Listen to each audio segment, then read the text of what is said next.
বাংলা ভাষা এবং বাঙালিদের ওপর অত্যাচারের প্রতিবাদেই আজ সালতোড়া ব্লক তৃণমূল কংগ্রেসের পক্ষ থেকেই এক প্রতিবাদ মিছিল ও বিক্ষোভ মিছিল অনুষ্ঠিত হয়ে গেল, যেখানে প্রায় হাজারো মানুষ অংশগ্রহণ করলেন এই প্রতিবাদ মিছিলে।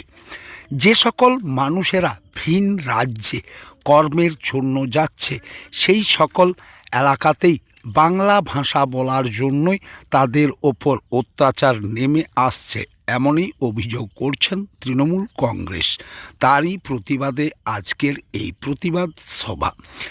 এই প্রতিবাদ সভা থেকেই সালতোড়া ব্লক তৃণমূল কংগ্রেসের ব্লক সভাপতি বাঁকুড়া এক্সপ্রেস টিভির মুখোমুখি হয়ে জানালেন সেই করুণ কাহিনী, এবং তিনি এও বললেন, রাজ্যের মানবিক মুখ্যমন্ত্রী মমতা বন্দ্যোপাধ্যায় যে সকল প্রকল্পগুলি নিয়ে এসেছেন তা কিন্তু সকল মানুষকে সমানভাবেই প্রদান করা হচ্ছে, তবে কেন বিজেপি শাসিত রাজ্যগুলিতে সেইভাবে দেখা হচ্ছে না মানুষজনকে, এমনটাও অভিযোগ করলেন ব্লক সভাপতি।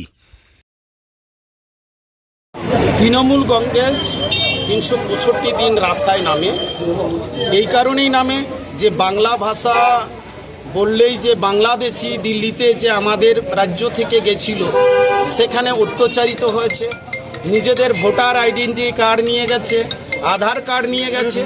এই বর্বরচিত বিজেপির কাণ্ডকে দেখে আমরা কিন্তু আজকে পথে নেমেছি। সেই পথে নেমে আমরা যোগ্য জবাব দিলাম। তার এই যে কর্মকাণ্ডগুলো করছিলেন সেইগুলোর পথে আমরা নামার এটাই হচ্ছে আসল বিষয়। এখানে হাজার হাজার মানুষ আজকে পথসভা সামিল হতে দেখা গেল, কি বলবেন এই প্রসঙ্গে? হাজার হাজার এই কারণেই ৩৬৫ দিন তাদের পাশে থাকা হয়। ৩৬৫ দিন আপদ বিপদ থেকে বাঙালির যে শ্রেষ্ঠ দুর্গোৎসব তার পাশেও থাকা হয়। আনন্দ উল্লাসে মুখরিত হয়ে আছে মানুষ যে তৃণমূল কংগ্রেসই আসল বাংলায়। তার জন্যই আজ পথে নেমে হাজার হাজার মানুষ এসেছে, দলে দলে যোগ দিয়েছে।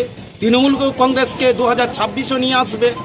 একবার নিয়ে এসে এমনই ভুল করেছে, তাই কাতারে কাতারে মানুষ এসে সর্বসমক্ষে জনসমক্ষে আমাদের কাছে তুলে ধরেছে।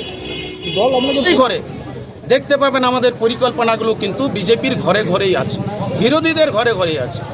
আমরা কোনো বিভেদ রাখিনি, আমরা সবসময় সকলকেই সমান চোখে দেখার ভঙ্গিমায় কিন্তু এগিয়ে নিয়ে গেছি। তাই আজ সালতোড়া ব্লক সংগঠন। ঠিক আছে।